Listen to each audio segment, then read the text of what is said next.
Tonight, Press Freedom Day came and went, and Canada was an embarrassment. It's May 4th, and this is the Ezra Levant Show. Why should others go to jail when you're the biggest carbon consumer I know? There's 8,500 customers here, and you won't give them an answer. The only thing I have to say to the government about why I publish it is because it's my bloody right to do so.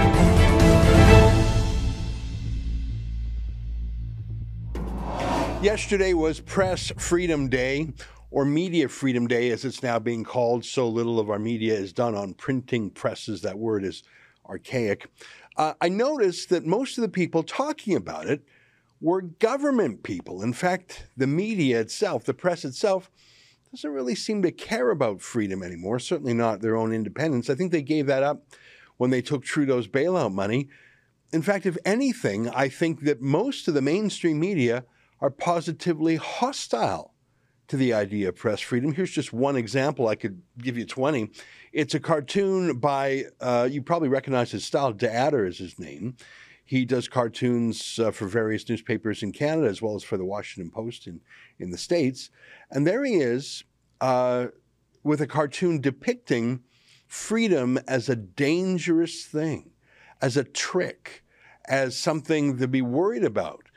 And this was on the eve of Press Freedom Day that this was published. That, I think, is the typical position of the Canadian media in 2022. They really have been deracinated so completely that the press doesn't speak up for the press. Most of the people yesterday talking about press freedom were from the government. And of course, the government talking about press freedom is like the tax department talking about your wealth, or Colonel Sanders talking about chickens. They're the destroyers of your wealth, of chickens, and of press freedom. You might think, well, that's not true. I mean, corporations are hostile to the media. They may be hostile, but there's no actual danger to, for example, there's no physical danger. There's no danger to life and limb of journalists from the private sector. The entirety of the threat to journalists is from the government. And so to see in Canada the government posing as the savior of freedom is quite a laugh. There's a group called Reporters Without Borders, or Reporters Sans Frontières, as they're also called, and they have an annual ranking.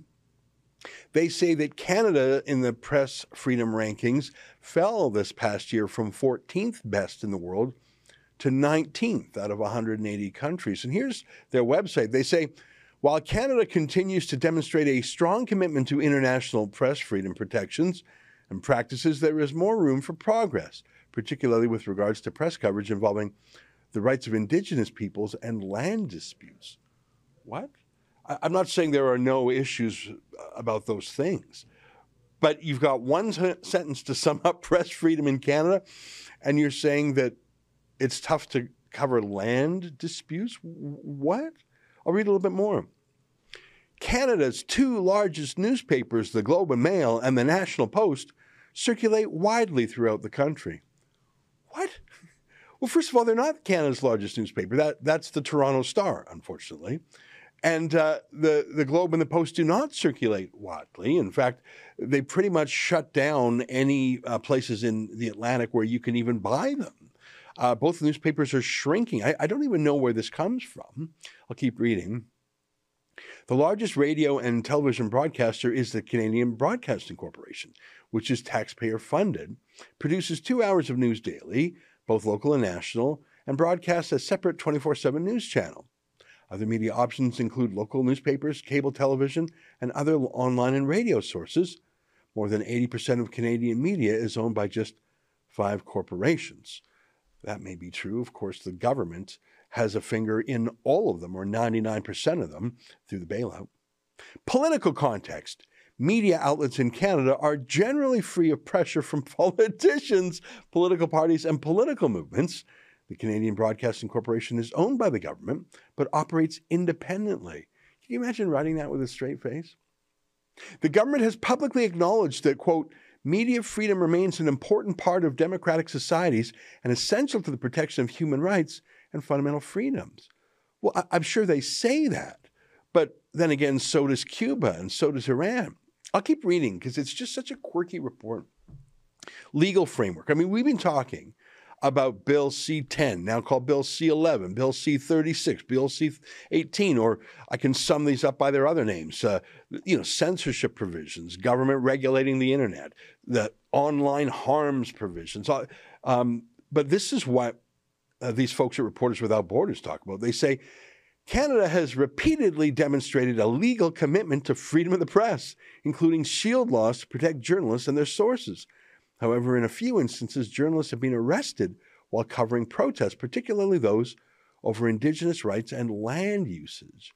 These arrests demonstrate that more legal protections or better application of current existing legal protections are necessary for Canadian journalists. Well, again, that may be true. I understand that there were some folks who were arrested at a protest at the Coastal GasLink. I don't know if they really were journalists or if they were just protesters with cameras. I think everyone should have the same freedom. You know that our own reporters were arrested repeatedly. David Menzies was taken to jail for covering the lockdowns in Montreal. Lincoln J., Efron Monsanto. Our own Alexa Lavoie was shot in the leg. Yeah, there are problems in Canada, not just, I don't know, this land dispute thing.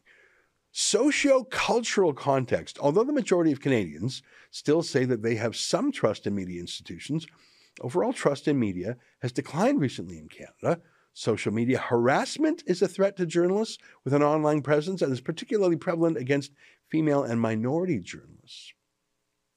So you see what they're doing here is they're saying that talking back, clapping back, arguing back, heckling back to journalists is a threat. Now, if there is an actual criminal threat, then go after it. But this is not actually what press freedom is about. Press freedom is not about the freedom of journalists to say whatever they want, usually smearing people on the right, and then the ability to censor the public from talking back. This is a flawed study. Look at this last one, safety. While journalists are typically safe to do their jobs in Canada, reporters covering the 2022 Freedom Convoy to protest vaccine mandates received death threats, were spat on, and were verbally and physically harassed. The window of a CBC Radio Canada news cruiser was broken. So again, harassment or being heckled is the threat to media freedom. No mention of our own reporters being shot with a gun.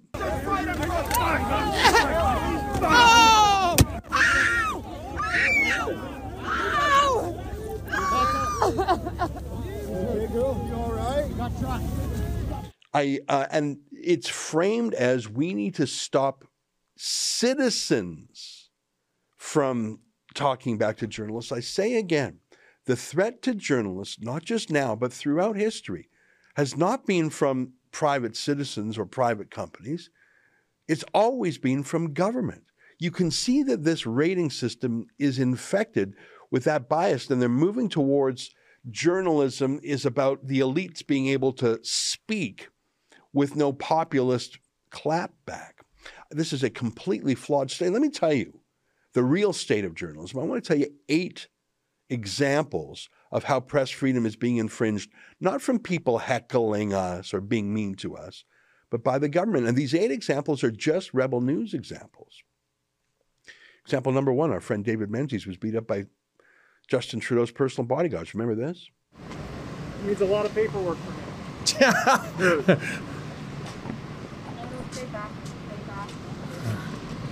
Stay back. What are you doing? Get off me. Hey, I can. Hey, this is assault. Move. I'm on a side. What is this? I'm on a sidewalk. I am on a sidewalk. What is this? You cannot touch me. No rushing order. Hey. Are you kidding? Are you kidding? Let go of me. What is this? You can't. Am I under arrest? Am I under arrest? Am I under arrest? Because otherwise you have no right. Get off my side. Huh?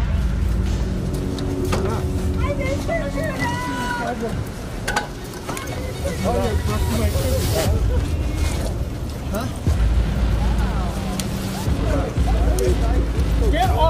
Guys, relax.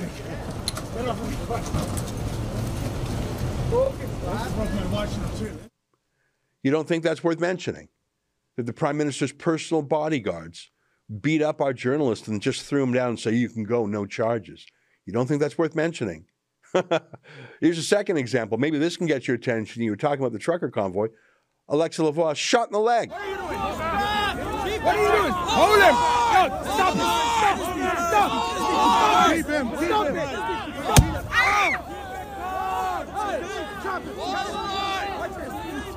You just fight and protest! You just fight and protest! Oh!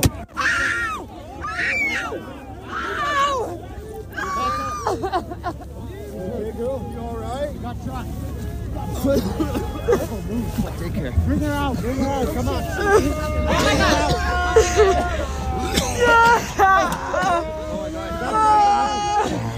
Have you seen that covered literally anywhere? I'm not talking about this reporters ranking now, which is pretty clearly flawed.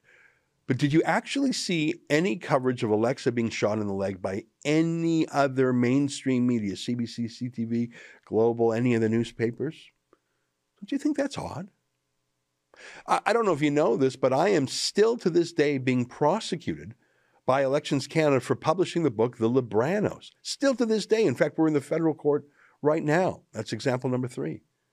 Example number 4 affects some of our journalists, including me. Sheila Gunn Reid was blocked from the Environment Canada-run Twitter account of Catherine McKenna when she was still Environment Minister. And I've been blocked by Stephen Guilbeault. I'm not talking about their personal accounts. I'm saying they turned off the government Twitter feeds for me. They blocked me. I'm not talking about what Stephen Guilbeault does as a Liberal or what Stephen Guilbeault does in his personal life. The government-run, government-owned account that broadcasts news and announcements by the ministry, by the department, has blocked Rebel News in the person of me and Sheila Gunn Reid. If they can turn off that service, they can turn off anything to you. They can ban you from anything. This is a punishment because we ask difficult questions. Example number 5, the most obvious one, banning journalists from attending press conferences. Here's a blast from the past couple years back. Kean Bexty, our alumnus, being physically frog-marched out of the Prime Minister's press conference because he, not that he did anything wrong, he just had the wrong point of view. Remember this? Are you going to arrest me? I'm going to escort you out. So he's not arresting me. Okay, let's go. Don't touch me. Hey, Willis. I'll come on this side. This is Ottawa, Canada, 2020, when Justin Trudeau is having his RCMP throw out a journalist for no reason, because I wouldn't show him my phone. I wouldn't show him what pictures I've taken. You're twisting my arm harder. Well, that was just a warm-up. Of course, Trudeau has twice now banned Rebel News reporters from election debates, and twice now we've gone to federal court. Twice now the courts have sided with us. But look at how petulant he was when our reporters were ordered in by virtue of the court. Look what he said to Alexa Lavoie, who asked, I think, one of the best questions in the last debate. Remember this? Bonjour, M. Trudeau. Alexa pour Rebel News. Donc, M. Trudeau, je vais revenir rapidement sur ce qui s'est passé hier.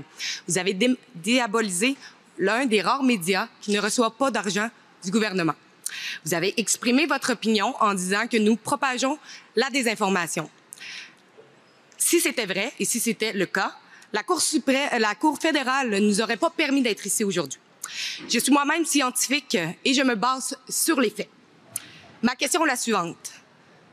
L'Israël est l'un des pays les plus vaccinés au monde. Ils sont rendus maintenant à leur 4e rappel de vaccin. Ils ne considèrent plus que ceux qui ont reçu 2 doses de vaccin sont pleinement vaccinés. Ma question est, plusieurs Canadiens ne désirent pas avoir un rappel de vaccin. Allez-vous leur enlever leurs privilèges reliés au passeport vaccinal?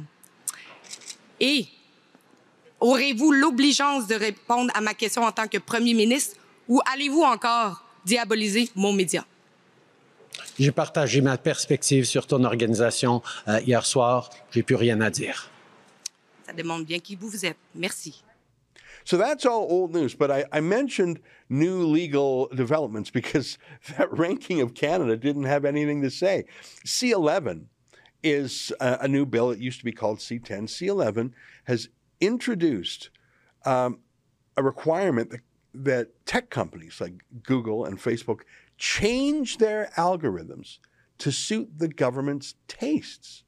So, I mean, I'm furious and frustrated all the time with the algorithms that suppress conservative views and promote liberal views that the tech companies do on their own. But now C11 commands those companies to follow Justin Trudeau's whims.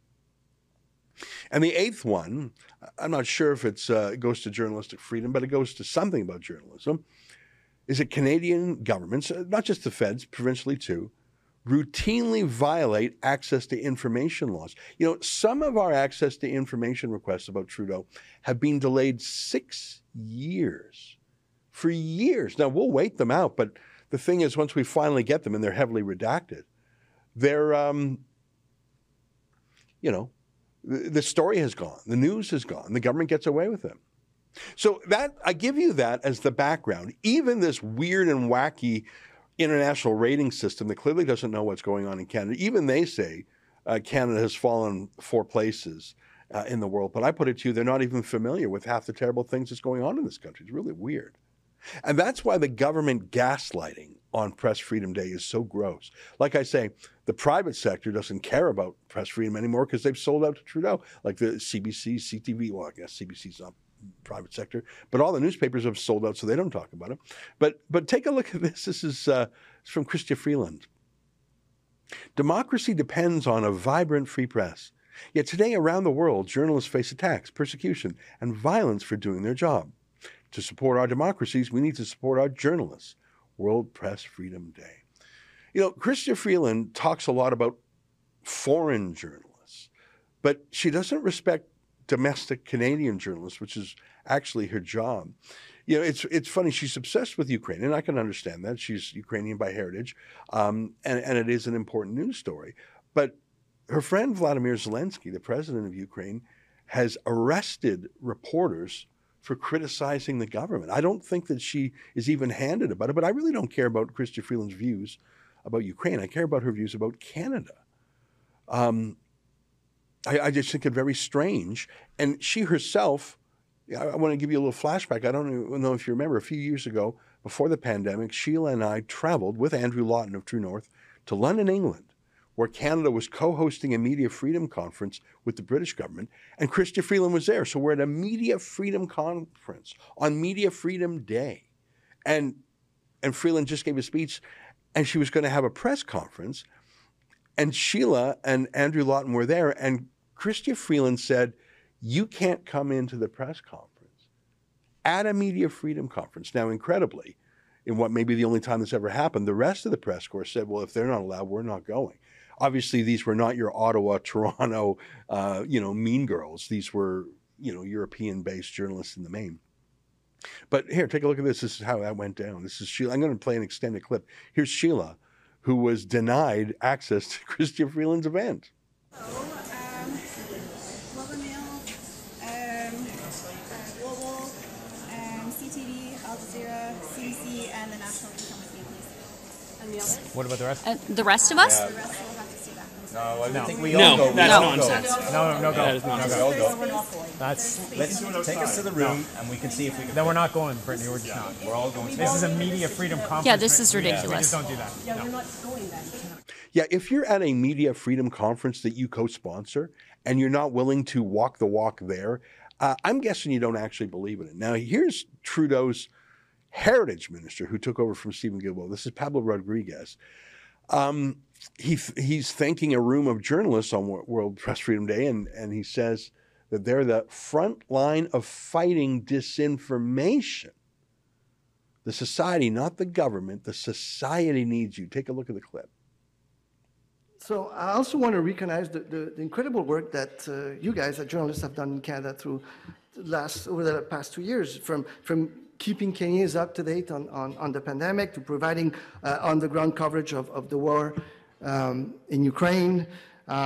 even keeping Canadians informed what's going on at their local city hall, which is fundamental for our communities, for different regions. So all of this is essential. And you're at the front line of fighting disinformation. We need you. The society, not the government, the society needs you. Now, that's not actually the purpose of journalists. The purpose of journalists is not to critique other journalists. I mean, you can do that. I mean, I do that. It's sort of fun. But the purpose of journalists is to find the truth. And one of the important democratic functions of journalists is to hold the government to account. They're a kind of official opposition, but they can be more free. They can be more rambunctious than a political party. I mean, the official opposition of the country is a political party that typically minds their P's and Q's, and there's certain things any political party doesn't want to talk about because they're trying to get votes, whereas journalists can be freer. They don't have to win an election. They don't have to worry about not saying certain politically incorrect things. So you can see that Pablo Rodriguez says that journalists, he doesn't say your job is to hold government to account. Why would he say such a thing? He says their job is to fight disinformation, which really means he thinks their job is to criticize the critics, to go after his opponents. And he was talking to a room full of journalists, every single one of whom was on his payroll. That's the thing about this QCJO journalism license that they're denying to us. Without that government journalism license, you're not allowed into federal government events. You're just not. So every single journalist in that room was on his own payroll when he was thanking them. In fact, I don't know if you remember this story. A few weeks back, obviously it's from Blacklock's Great People. Government grateful for coverage. Let me read a bit. Heritage Minister Pablo Rodriguez is promising more media subsidies after thanking reporters for their Freedom Convoy coverage. Look at the role that the journalists played, said Rodriguez. I think there are even more things we should be able to do, said Rodriguez. We're looking into that in the context of supporting the whole ecosystem. Rodriguez made his remarks in a webinar hosted by Canada 2020, an Ottawa think tank affiliated with the Liberal Party. Canada 2020's executive chair is a past president of the Liberal Party of Canada. Invited guests at the webinar entitled The Future of News included executives with the Toronto Star and other federally subsidized media like The Logic and the Narwhal.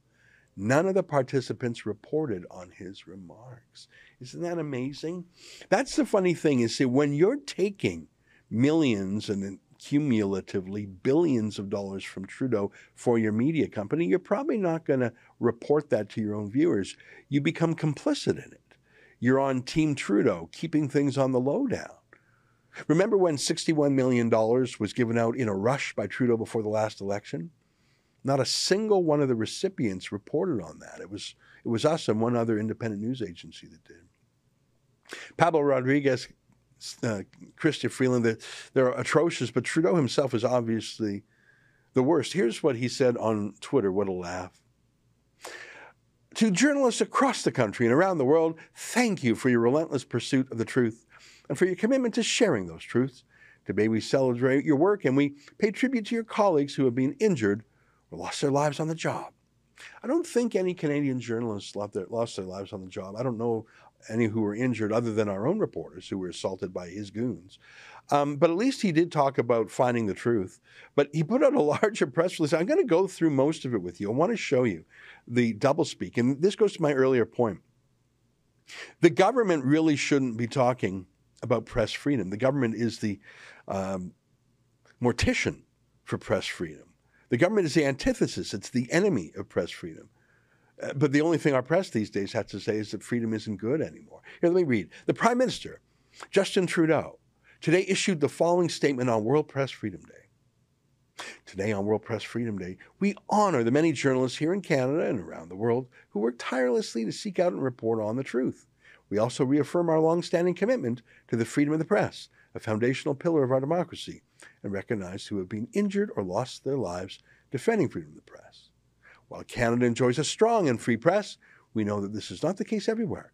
Many journalists face censorship, intimidation, violence, imprisonment, and false arrests. This year alone, many journalists were killed and hundreds imprisoned in the line of duty around the world.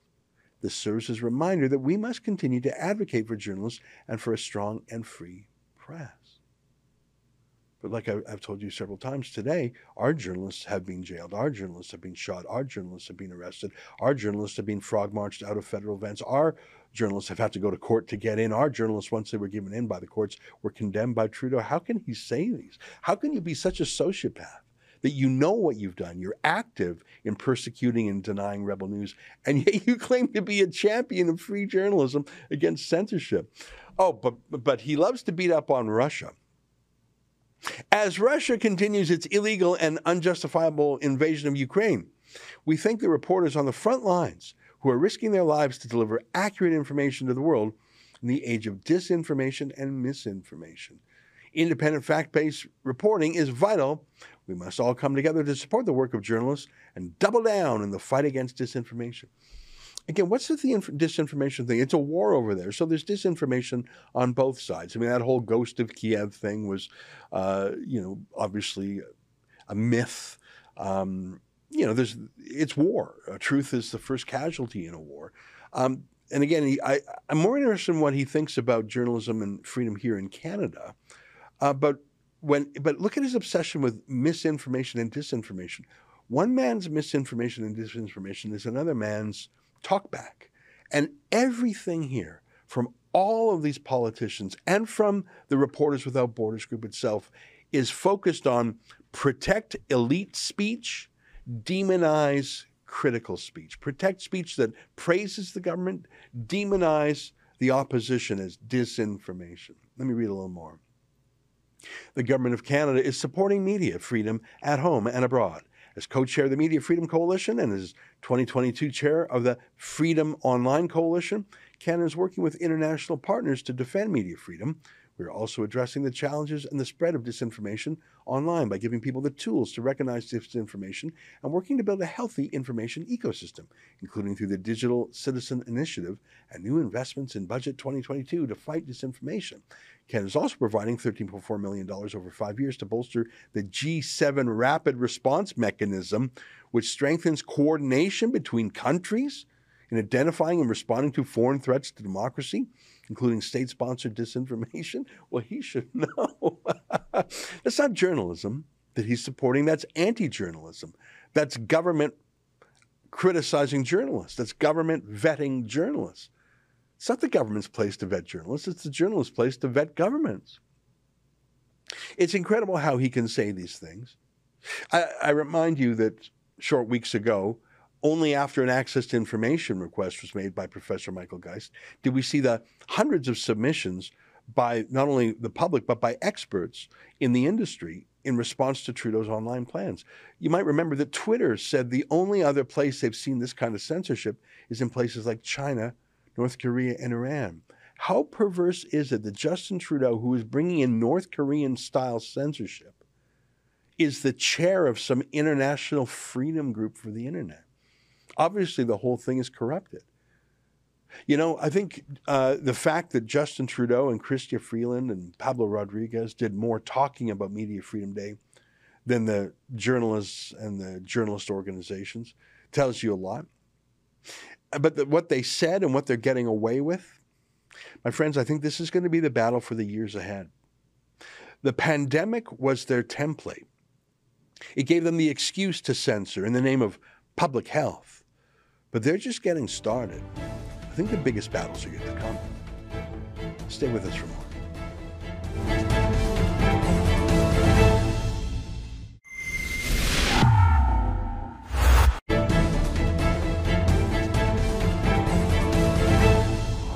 Well, look, we have here, it's our friend Sheila Gunn Reid, our chief reporter and managing editor here in our world headquarters in Toronto. Good to see you. Thanks for having me, boss. Well, it's nice to have you in town. You're in town for the Democracy Fund Student Journalism Conference that Rebel News is co-sponsoring with True North. That's a great tag team right there. Yep. Why don't you give us 2 minutes on that? So we have journalists, young journalists, citizen journalists from all across the country coming into the Student Journalism Conference, where hopefully we will be able to arm them with the skills they need to do citizen journalism. And one of the things that I aim to teach them is practical skills that we didn't really have the opportunity to teach me when I started at the company. So, you know, of course, part of my role here at Rebel News is to onboard the new journalists, bring them up to speed with our systems, but also teach them how to do things efficiently and quickly and often alone. You know, when back in the before times when we used to travel internationally, I would put all my equipment in a backpack and go across the world and cover a UN conference or to cover a protest alone. And we can do that efficiently, and it's one of the best ways for student journalists and citizen journalists to tell the other side of the story, because you roll up to these protests and you see CBC with their 3 satellite trucks, their chase producer, their sound guy, a cameraman, the on-camera journalist, and a guy holding a sheet of tinfoil. And it doesn't have to be that way. And that's what I hope to teach them. You know, and Rebel News has grown over the years, and sometimes we have cameramen plus a journalist. It feels like a luxury. But in the early days, it was, you know, Rebel, part of the rebellion inherent in the name is rebelling against that high-cost, you know, bloated model that was sinking the industry. I mean, when I came from Sun News Network, there were 10 people that worked on my show. And it was not much longer or more intense than the show I do here. In the control room, they had 5 people. We have 1 person here. So being cheap and cheerful and running around, and it's even easier now with, I mean, every cell phone these days has an amazing camera, and you can even edit it right on your phone. Those are great practical tips these kids are going to learn. Yeah, I hope so. And, you know, part of the point of being a citizen journalist is that there really is no huge financial commitment to entry into doing journalism, because it's a thing you do. It's not a guild you join. That's what the government's trying to do. They're trying to put up a barrier to entry, this QCJO, Qualified Canadian Journalism Organization journalism license. That's exactly a barrier to entry. They hate the fact that just any old nobody with a cell phone is a journalist these days. They despise it. And half the talk about disinformation and misinformation is just a way for the official corporate media to crush any new contenders. Yeah, and you know, we're seeing it today. I saw a story that came out, I think it was in the Ottawa Citizen, about Justin Trudeau using military planes to surveil the convoy. And what's the first thing Justin Trudeau did when he was asked about it in the House of Commons today? He cried misinformation and disinformation. So a year ago, 2 years ago, we heard science denier or vaccine denier. That was the shut up. Before that, it was racism. You're a racist. That's the shut up. Now the new shut up is disinformation, misinformation. Yeah, you're exactly right. And the reason that's powerful is because they'll get the tech companies to ban you. Exactly. You know, science denier, okay, well, that's a point of view. But no, this is some sort of evil words, some dangerous words. It's not just wrong words. They're dangerous. And the words themselves have to be deplatformed. I'm excited about the kids that are coming from all across the country, and a couple of kids who cannot fly because of the no-fly list are joining via Zoom. And half the content is going to be how to be a journalist. Half is going to be on civil liberties and freedom. And I think that's important. I have this dream that if this student journalism conference goes every year, you know, 20 or 25 kids a year for 10 years, you put through 200 kids, 250 kids over a decade, maybe only 10 of them get really involved full-time as journalists. But you've created a crop of truth-speaking citizen journalists. I'm very hopeful that they can be an antidote. I know there are thousands of state journalists and corporate journalists, but to have a sense of connection and camaraderie and networking and community, I think it's hopeful. I think it's exciting. Yeah, and you know, when you think about the impact that our journalists have had here at Rebel News, on some days there are only 10 journalists working out in the field. So, you know, to find and do like a talent ID camp or an ID camp of journalists this way, think about the impact that can make when you have double the size of Rebel News journalists out there in the world who care about civil liberties and who have the tangible skills and the fearlessness to not only take on the story, but also take on their critics. Yeah, and that's the worst case scenario of only one a year out of these kids of course, full time. I mean, I did a student journalism conference back in 2014, so long ago, and I see the alumni still. I mean, one of them is Raquel Dancho, the MP, the Conservative MP for Winnipeg, was quite good.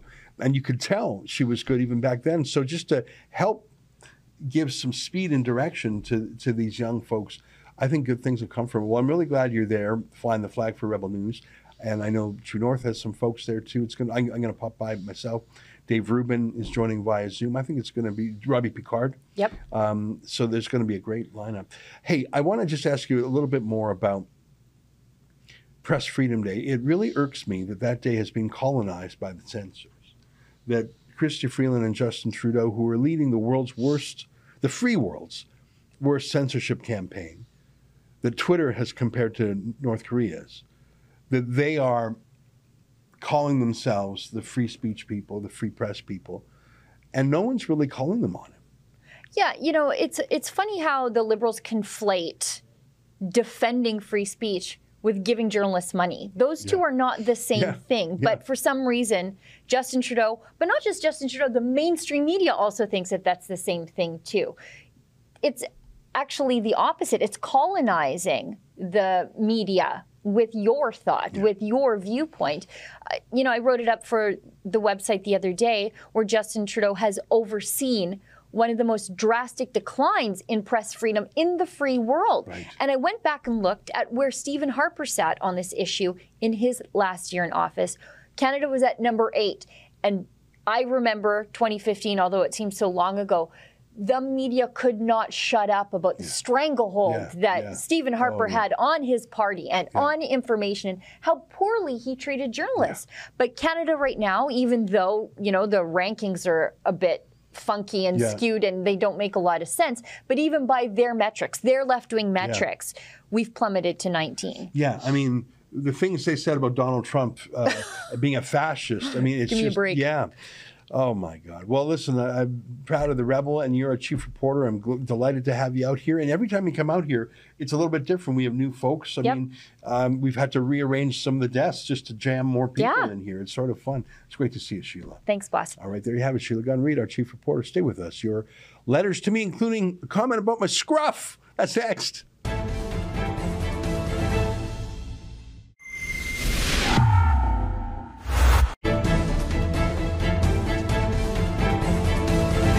Hey, welcome back. Your feedback. Neil Thompson says, wow, all of a sudden the definition of a woman is now clear. Yeah, you're exactly right. I saw Gavin Newsom saying, well, if men could get pregnant, this, abortion would be a sacrament. Hang on. I thought you said men could get pregnant.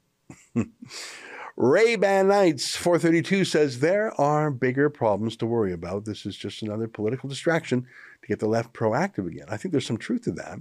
It's incredible to see the entire Canadian political establishment jump on this. We will defend the right to abortion in Canada. The right to abortion in Canada is actually the most liberal in the world. There are no limits on it whatsoever from the moment of conception to literally the moment of birth, and it's government subsidized to boot. You can get a sex-select abortion because you don't like baby girls. If there was ever a genetic test for if there was a gay gene, you could, in Canada, legally get an abortion to abort a gay baby. That's why there are groups like Gays for Life worried about that. If you can get an abortion for any reason or no reason, that could be used for eugenics. I mean, that is the state of the law in Canada. What was funny is Trudeau and his cabinet were talking about how they were going to let Americans come to Canada for abortions. Now, obviously, that's perfectly legal, just like Canadians go down to the Mayo Clinic for medical treatment. It was just a PR stunt, but it made me think, besides the fact that now Americans get to get in our waiting lines for healthcare up here, they could probably buy their way to the front. I thought, I wish they cared enough about my freedom of mobility as a Canadian as they do about Americans. And, I mean, I know it's just a PR stunt. I mean, Americans can come up here for any reason. They can get an abortion up here if they want. Of course, it's nothing new. But again, they're just so blind. They have millions of Canadians on a no-fly list because we're not vaxxed, our personal health choice. And yet they're rolling up the red carpet for Americans' personal health choice to fly across the borders. That's the real question. Would they allow an unvaxxed American woman to come up to Canada for an abortion? That would test Trudeau's commitment to freedom of choice, wouldn't it? Theo says, imagine my surprise to see the Ezra Levant Show being guest hosted by Grizzly Adams. Yikes. I had to go back to the intro and listen to the now famous "It's My Bloody Right to Do So" a couple of times to match the voice and make sure it was really Ezra after all. I am trying to grow a beard. I'm about 3 weeks into it. I'm obviously failing. It looks like I just forgot to shave or something. I obviously lack the manpower to grow a beard. I think I'm going to try for about like another week. And if I don't have more success, I'm going to go back to my soft as a baby's bottom cheeks. I just, you know what? I remember why I haven't tried growing a beard since I was 20. I just can't do it. So thanks for only being very gentle in your jokes. My friends, that's the show for today. Until tomorrow, on behalf of all of us here at Rebel World Headquarters, to you at home, good night. And keep fighting for freedom. And let me leave you with our video of the day. Our friend David Menzies. It's the director's cut of the No More Comments lady, who I think was dressed up as a witch. I'm not sure. Anyways, I'll leave you with that. See you tomorrow. Sunny day, eh? Hi, ma'am. Your sign says "Convoy Go Home" with peace symbols on it. What does that mean? It means peaceful protest. If you're going to protest something as nebulous as freedom, then you can't encroach on others. I'm not sure I understand. Is nebulous as freedom? The concept of a nebulous freedom. They don't have a specific title, a specific reason for being here. They're all over the place, and all they're doing is suppressing Ottawa residents, Ottawa businesses. We are being harassed and held hostage for their supposed encroachments on freedom. What does a single white man have to say to anybody about a bodily autonomy freedoms? I'm not sure what race has to do with this. I didn't say anything about race. You said a white man. Single white man, sure, race. Okay, so I mean, what does race have to do with it? When I look at people that are gathering here today, it's right across the multi-diverse spectrum. No more comments. Oh, okay then. Well, by the way, when it says convoy go home, didn't the convoy go home in February? They called it a convoy? It's a convoy. You mean the this gathering here? Is that a convoy? Please go away. Okay then. No more comments. All right. But no more comments. It just seems to be... No more comments. Okay. No more comments. You can't articulate your position? No more comments. Wow. No more comments. Have I triggered you? No more comments. No more comments. No comments. No more comments. It's like interviewing a Coke machine when your soda doesn't come out. No more comments. She just... No more comments. No more comments. It's like a comments. fembot has malfunctioned. Comments. And you think that if somebody is going to go on a corner... Walk away. No more comments. Why do I have to walk away? Walk away. What? No more comments. No more comments. Why do I have to walk away? It's a public place. Comments. No more comments. No more comments. Do you mind me asking, what do you do for a living? No more comments. I'm now interviewing a sign. Comments. Why is it when the left can't articulate itself, it goes into a meltdown? In any event, I am not going to bother asking her any more questions. Good golly, could you imagine living with this person? Holy cow. But the irony is profound. She wants this peaceful protest to be shut down. She finds this an affront to her sensibilities. But look at this. She is herself demonstrating. She's got some sort of an amplification device. But that's okay because she thinks she's righteous. Now, if you have a sign that's proclaiming something such as "Convoy Go Home," and the convoy went home in February, tomorrow is May. What is the point of demonstrating if you're not going to articulate your position to people in the media that could further your position? Anyways, we have some sort of interaction going on here. Well, Are we home? Are you home? Are you ready? we'll just sit by and watch this. This lady, by her apparel, might... This is done with love. Yes. This is done with love. Okay, let's go. I apologize. Come on, we can't be doing this. My apologies. I just wanted to How you make doing? sure that How you doing? we Good, all sir. need to be quiet and respect We all need to respect everyone's free speech. That's why everyone's here. I know, but We're here for her freedoms too. right. We're here for her freedoms too. Right. Okay? She has every right to be doing what she's doing. She has every right to be here. She has every right to be here, just like everyone here. So let's not. We all have our rights to be here. This movement is done with love. Thank you. Okay. Well, sir, those are good words. I'm just wondering though, I can't help but notice the hypocrisy here. I agree with free speech, freedom of assembly, protest demonstrations, but she wants everyone to go home. But she finds that it's okay for her to stand on a corner. I have no problem with that. But isn't there a double standard here? There may or there may not be, but that's regardless of double standards. It's her right to be here, and it's her right. We're here. All of the veterans served so that everyone could be here and do what she's doing. Sir, To be here, so do I. I couldn't agree with your position more, sir. I would fight for her right to be here, but she wants all of you to leave, and she's allowed to want that. But don't you see the double standard here? That you are having a peaceful demonstration here. Mm-hmm. What's wrong with that?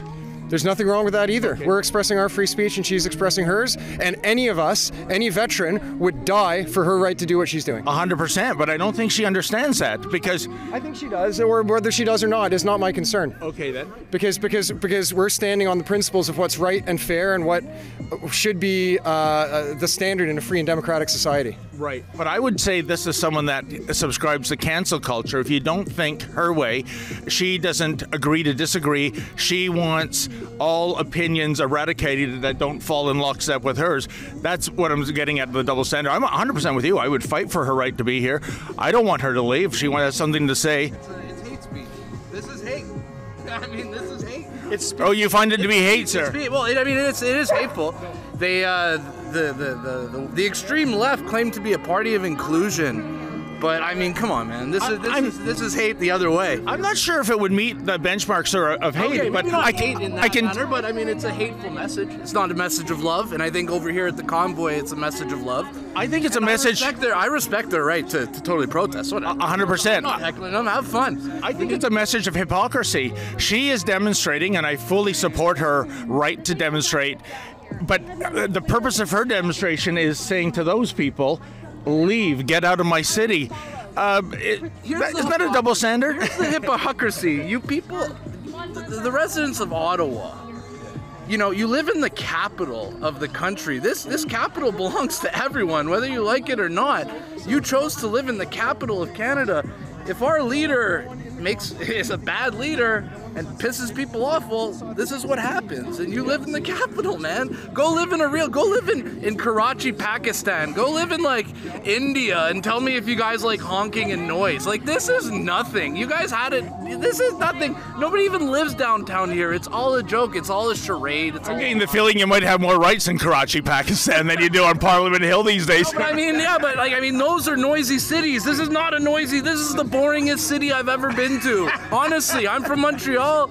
This is a boring city. There's nobody out past 8 o'clock. No wonder they're freaking out that the protests come here. Okay. It's not a fun city. We tried to interview this lovely lady here. Oh, yes. Sadly, she got rocks thrown at her house. She had to pay a lot of extra money to travel because she was kind of locked in her house. That's not right. Who threw rocks at her house? She doesn't know. Okay? So what I said to her, though, that she kind of is rebuting a little bit, I wish these palaces and castles were in the middle of nowhere. Okay. So that when we protested, which we have the right to do that, we didn't bother anybody that lived around them. Yeah. But that's not where they built them. They built them right here. So sadly, this lady and that lady, and likely this man, they chose to live down here. So with living here comes the benefits of all of this stuff, as well as the baggage. It's a plan to divide us with hatred. Because with hatred in your heart, your vision is blurred. You don't see the reality of what's really going on. I'm not sure what her political viewpoints are. She just screams no comment when asked questions. And that speaks volumes too, sir. If you're going to demonstrate in public with a sign and an amplification device, wouldn't you want to articulate your viewpoints to media outlets? But she just ends up screaming at us. Well, in fairness, right, I actually had a decent conversation with her. Okay. I really and truly did. Because I just came over as a friendly guy and said, can we talk? And she said, as long as you're not going to hassle me. She's very jaded with the public. She didn't want to speak to me because Right. she's afraid of getting COVID. Yeah. Oh, really? She's Why is that? You're not Typhoid Mary, are you, ma'am? She's afraid of getting COVID. And I just want to say something. You're actually a real Canadian hero. No, I'm not. This is a real Canadian hero. Come here. Wow, look at that. So are you. Wow. Wow, can you believe? Look at all this hatred in the air, folks. Look at all this. Holy. Oh, I bet you do. Oh, please. I bet you do that to all the girls around Butler. I know. We didn't get COVID from each other. Well, it was so nice talking to you. Really nice speaking to you. And sir, she's all yours now. No, she's a great lady. Hold on, though. I just want to say your makeup is very, very pretty. Your makeup is pretty. Look at that, we got enough. Well, there's always a silver lining, isn't there, folks? Silver lining. Your makeup is pretty. Well, folks, is that not an example of perverse irony? Here we have a sole demonstrator who doesn't like the members of Rolling Thunder and their supporters demonstrating or celebrating at the National War Memorial, yet she wants to demonstrate, and believe me, I support her right to demonstrate, even though I think she's, well, quite frankly, full of nonsense, but that's not a crime. In any event, I think this woman is the poster child for cancel culture. What a shame too many people are subscribing to such a fascist belief. For Rebel News, I'm David the Menzoid Menzies. If you guys see those libs of TikTok videos, that's pretty much what they look like. You should have been here earlier.